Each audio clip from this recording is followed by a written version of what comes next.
Happened. We're there. We're here. We're here. We're ready to talk Vikings Panthers. Very excited. Very exciting. Happened. We're there. We're here. Gonna mute yourself, silly.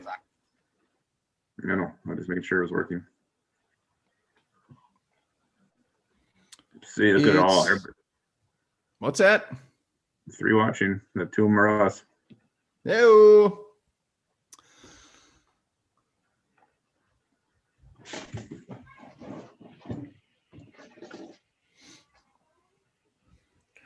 All right, let's talk some inactives.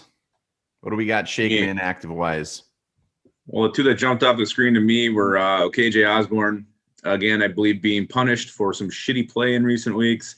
And then the long snapper, Austin Cutting, second straight game in a row, not snapping the ball for the Vikings after his mishaps. Was that the Bears game? I believe that was, right? The Bears game? I think it was every game. Oh, shit, he hasn't been that bad. Yeah. Zimmer's showing a short leash with these young players. Yes, obviously Adam Thielen is not playing, but you already mentioned the kind of the not the big talker, but the one that's worth mentioning, KJ Osborne. I mean, in a week where we're down Thielen, or receiving core is depleted as it is, and he's still not active. That is not good news for KJ Osborne. Yeah, that speaks volumes about what the Vikings actually think of him as a wide receiver. Clearly, this guy is just a special teams guy, and I mean, if they thought he had anything as a wide receiver, why would he not be active today? I mean, Tajay Sharp looks like he's playing, though. Yeah, you're right. I didn't even notice that. Tajay Sharp is active. This is his moment. This is his moment. He's going to make up for the Kendall Wright signing, the fact that he hasn't been active. It's going to explode for 1 catch for 9 yards. Yeah, he probably will. A couple on the Panthers side, too. Dante Jackson, the corner, is out. Greg Little, one of their tackles, and then their other Daly was also out. So some new faces on their O-line. Hopefully the Vikings do better against their backups than they did last week against the Cowboys backups, because that was not good. Yeah, Daly hasn't having a fantastic season, but he's played all right. So him out, Dante Jackson out, that will go a long way. Another one for the Vikings, Irv Smith is out, so they elevated Brandon Dillon. So that will be an interesting one to watch as well. Ezra Cleveland out again, which blows, but we'll get to see Mr. Brett Bush Jones, see if he can come back and have another good game like he did last week. Yeah, Bush Jones trying to make it 2 in a row. Can he do it? Let's hope so. We'll see. I think the Panthers are a little stronger on their ends than they are in the middle. Derek Brown's still young, still figuring things out. So Bush Jones has a good chance for a solid showing today. Again, I think we just gotta. You wonder how the Vikings offense will change without Adam Thielen in there. That's a big talker, something we should probably spend some time on. Justin Jefferson going to get most of the looks when Cousins dropping back, or it's just going to be an increased role for Delvin Cook in the passing game. Will it even be a receiver who steps up, or will it just be more tight end? Maybe Kyle Rudolph will finally have his first big game of the year. Be interesting to see how that all shakes out today. Yeah, Justin Jefferson gets chucked into that number 1 receiving role, something on a handful of teams he probably would have already been. But yeah, I can't wait to see what they do there. BC Johnson is officially the starter opposite him, which will not scare any opposing defenses. Lucky for the Vikings, the secondary of the Panthers, even with Dante Jackson, hasn't been that great. So taking him out of the equation, they should be able to put up some yards in the air, even though we got Dalvin Cook, who will probably have 9,000 touches today. Yeah, the Vikings offense has been putting up points, has been humming along. It's just the defense that's been a real sore spot lately. And they got to hold their own today. If the Vikings are going to win this game, they got to be able to stop Mike Davis on the ground. On paper, that sounds like it's not that much of a challenge, but actually Mike Davis has proven to be quite the capable back for the Panthers with Christian McCaffrey out. Cannot overlook him. And then it's the trio of wide receivers that scares the shit out of me. DJ Moore can take the top off. You got Robbie Anderson, who's no slouch in the speed department either, and Curtis Samuel, who they'll use in a variety of ways against our corners. It's just that is a horrifying matchup. Yeah, and don't forget about Brandon Zylstra. I don't even know if he's active. What the big cat call him? The white dream or something like that. I don't know if he's active or not. I just really wanted to say his name very bad. Yeah. Zylstra revenge game, Teddy revenge game. Oh man, so many storylines here. Well, if our defense was going to step up in a game, I mean, the Panthers, it's not like they're this big juggernaut when it comes to their offense. If they had McCaffrey, yes, they'd be a little more scary. Mike Davis has done pretty well filling in, and they do have those receivers, but it's still Teddy Bridgewater. I mean, it's not like he's going to come out and light us up for 400 yards passing. He's a game manager, dinking and dunking, and let's just hope he doesn't catch us sleeping and DJ Moore also takes us off the top for 880 yards.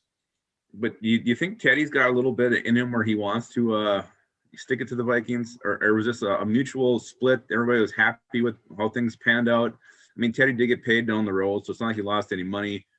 I just wonder if Teddy wants to, have a huge game against the Vikings, just show them what they lost, that they made a mistake.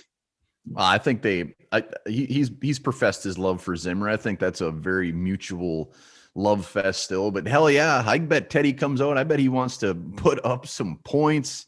Absolutely. It's too bad there's no fans. That's what sucks. I wish there was fans for this game. That's why the Vikings suck at home this year. There's no advantage at all. You're playing in front of a quiet stadium. I mean, the Vikings' home field advantage was a huge, huge factor last year and every year before that. The Vikings might be, I mean, what are they going to win? 3 games at home this year at best. If the Bears come to town, they can beat the Jaguars, and maybe 4 if they beat this game. But yeah, I mean, the Vikings have actually been better on the road. So it would be huge. You would have seen Teddy Bridgewater get a hell of an ovation from the crowd. It would have been pretty sweet. It would have been quite an emotional moment. But that ain't going to happen, though. No. Trevor Davis, Todd Davis's long-lost cousin is back saying BC Johnson needs to step up, and he's damn right. But unfortunately, BC Johnson stepping up could mean like 2 catches because he's done nothing. I think if he can even get like 6 receptions for 80 yards, that would be a huge game for BC Johnson. He doesn't have to go off. He doesn't have to have a multiple touchdown. Just be another option. Take a little bit of pressure off of Justin Jefferson because he's going to see double teams. He might see triple teams. So yeah, BC has to get open and he has to catch the ball when it's there. He's had a couple of drops this year, and Cousins needs to trust him and find him and look for him because if I'm the Carolina Panthers, I'm rolling all my coverage Justin Jefferson's way the entire game. Yeah, and I didn't even think about that. Chacina, he must be active. Yeah, he got his benching last week, and now he's back on the good list. So he's back on the good list, but yeah, our receiving, it's going to be interesting to see how much Tajay Sharp is involved since he's really been nothing for the Vikings. Chad Beebe, everyone's assuming he'll be the return man today. That will be one to watch. Punts. I mean, probably Abdullah for kickoffs. Yeah, and I want to see if Kirk Cousins can keep it going. I mean, he's had some pretty damn good games the last couple of weeks, and we already said it. The Panthers secondary isn't overly great, so he could have a good game. Yeah, and the O-line has to give him time. You got Brian Burns, who is going to definitely be all over Brian. We'll give him a handful today. And Burns is going to win a couple of those battles. So hopefully when he does, it's not a catastrophic Kirk Cousins, trying to throw the ball, fumbling kind of a thing that we've seen before. Hopefully he just protects the football. And hopefully the Vikings plan for some quick drops and getting that ball up quick because Brian Burns is definitely a load.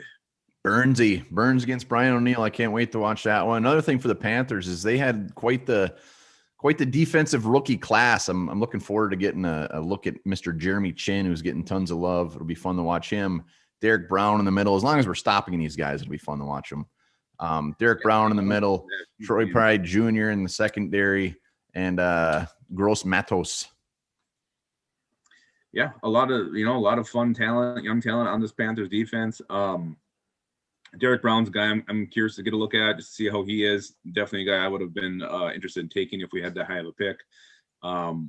We saw him play against the Gophers at times when the Gophers just absolutely neutralized him. But he's a beast. He's a beast. He's a horse, and he should be giving Garrett Bradbury and the interior line all they can handle. We should talk a little bit too about the 2 linebackers, Shaq Thompson, and if Jeremy Chin's playing linebacker today. I mean, that's a nice little duo. Great speed for both of those guys. Shaq Thompson's got some wheels. I believe he was a former running back in the day, if I'm remembering that correctly. So, He only has one career interception though, so that's good because Kirk Cousins has thrown some interceptions to linebackers this year. So stay away from Jeremy Chin, Kirk. Let's just do that. Yeah, Jeremy Chin, he's going to be all over the place, and they line him up all over, everywhere. He's a better version of J-Ron Curse. Way better version. I think we're all better versions of J-Ron Curse. Kyle Rudolph might have a decent game today. No Irv, receivers down. He could put up some receptions today. We could lean very heavy on him. Yeah, we mentioned already. I wouldn't be surprised if the leading receiver is not an actual wide receiver. If it's Dalvin Cook, if it's Kyle Rudolph, just because Adam Thielen's out does not mean automatically the top pass catcher is going to be a wide receiver. Brandon Dillon, Tyler Conklin, they could all be involved. But we really haven't seen Kirk Cousins spread the ball around a ton this year. He always likes to focus on Jefferson, Thielen, a couple of screens to Cook, maybe one dump off to Rudolph, and the occasional CJ Ham pass. But he has not been generous with the football. He likes his guys, and he goes back to them. So he really doesn't have that luxury today. He's going to have to spread that ball around. Yeah, it'll be interesting to see if he starts forcing it to Jefferson. Maybe they'll have to put Adam Thielen's jersey on Tajay Sharp just so he can see some targets. Yeah. BC Johnson, yeah, I mean that's what I keep coming back to. He's got to do something today. If we can't get that passing game going and they start bottling up Mr. Dalvin Cook, I think it could be a long day for the Vikings. I do want to see. At some point, I keep saying this, at some point, they're going to have to start giving the ball to Alexander Mattison or Dalvin Cook is just going to break down, fall apart. He can't have another 30-touch game today. Well, the problem is the offense just takes such a step down when Madison's in there. And I'm not saying anything bad about Madison. It's almost like when Cook goes off the field, the entire wind comes off the offense, comes out of it. Like they think, oh, God, we don't have Cook, we're screwed. But Madison's a capable back. You just see him. It seems like he's just been getting tripped up easy this year. Like, he there's a hole there and he starts going. All of a sudden, he'll just like one little arm tackle will bring him down or something. But again, he hasn't had a ton of opportunities. I think he's a back who needs to be fed. I think game flow too is going to kind of determine his role. If the Vikings, if this is a back and forth, gets to be a shootout, I don't think there'd be a whole lot of opportunities for him. But the Vikings do get up, then you can see Madison being called on to kind of milk the clock and wear down the Panthers front seven. Milk it. Milky. Chris Jones is going to have a fantastic comeback story today where he's going to lay the wood on somebody. I can feel it. Did you see the clip where he wasn't even in the team huddle prior to the start of the game? That's blowing that out of proportion. He was just kind of looking around. Nah, I'm done with Chris Jones. I'm not. I've still got a little bit of love for Chris Jones, even though that was disgusting. I think overall, there will be some points scored today. Both defenses aren't overly great. They got some firepower on offense. So I'm expecting some points, but I do think the Vikings, when all is said and done, are going to come out with a terrific smelling victory. We'll see. I don't know. It's going to be a back and forth game. It all depends to me how this Vikings defense holds up. If they can stop Mike Davis, slow him down, cover these receivers, get some pressure. They had no pressure last week, so that has to change. If it's DJ Wanham, I'm kind of giving up on Odenabo. He's my Chris Jones of the defensive line. That is not nice. I just haven't seen it from him. But yeah, Wanham, I mean, he's due for a game. Yeah, so come on, Wanham. Shit. And another guy I want to see step up today? Who? Troy Dye. He's had the one little few good plays. He gets about a tackle a game. You look at this rookie class, these guys are having moments. Obviously, Justin Jefferson is, Ezra Cleveland has, Dantzler has, Jeff Gladney has, DJ Wanham has. It's time for Troy Dye to have his moment. I'm expecting something magical from Troy Dye today. Yeah. James Lynch, every week, I hope and pray that he comes out and does something fantastic that fills my pants. Maybe this is the week. He sure the hell hasn't done it since his one sack. But where the Vikings are now, yes, is an absolute pipe dream that they get to the playoffs. Let's just have some good games. Let's get some hope for the coming years. Like you said, let's get these rookies in there. Hercules Mata'afa, switching him up, getting him outside and stuff, doing some fun stuff with him. Hopefully it's just a good game. Hopefully, win or lose, we get a little bit of hope for some of these younger guys. Yeah, and we'll need to see some of these guys, who haven't stepped up. James Lynch, Troy Dye.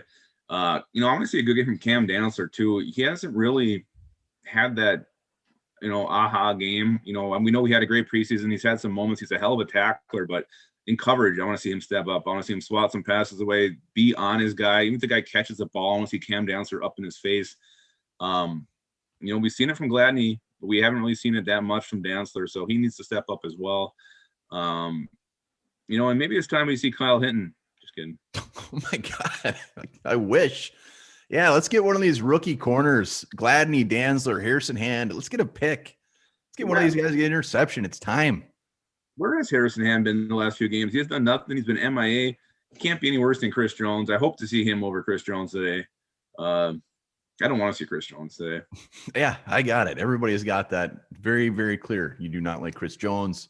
If you're a Dakota Dozier fan, I would start really watching him quite a bit, because when Ezra Cleveland comes back, Dakota Dozier might not be on the field anymore. They might just bump Bush Jones over that side.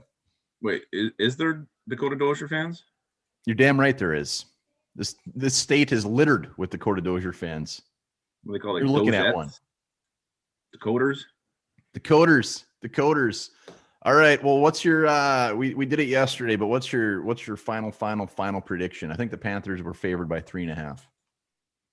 Yeah, I think I had the Panthers win this one, like in a shootout, 41-38. So I'm not going to back off of that right now. From what I saw from the Vikings offense or defense last week, not exactly an explosive Dallas attack. I think they gave up 31 points. So I'm expecting it to be a high scoring game, back and forth, a lot of fun, explosive plays. That's what I'm expecting to see today. I think it's gonna be a wild one. Well, Ed Guy Rocks is thinking that Amir Abdullah might be the X factor today. Thoughts? Hey, he can catch passes. There needs to be another option in the passing game. Maybe that will be Amir Abdullah today. Who knows? He's had a few brief moments this year where he's actually done something. So, no, I don't think it's gonna be Amir Abdullah. That was a long answer for just to shoot him down. Amir Abdullah. It's not loved as much as he should. Yeah, I'm sticking. I got it 28-20. I think the Vikings win. I think Dalvin Cook will go off, will get a lot more touches than he probably should get, and he will lead us to victory. Also, in every FanDuel, did a bunch of FanDuels today. I got BC Johnson in pretty much every one of those damn things. So I'm really pulling for like a 5-catch, 50-yard game. Yeah, I know we got one too with BC in there, and I don't know. I got Cook in a couple. And usually when I put Cook in there, he doesn't do well. But damn it, my fortunes are gonna turn today. I know it. All right, well, make sure to check in after the game for our full post-game wrap, studs and turds. And by the looks of the sun, I will be severely sunburnt by the time we are back. Yeah, and speaking of turds, I did that Packweed chip challenge. My turds have not been the same since. Oh, dear God. All right, we'll be back after the game.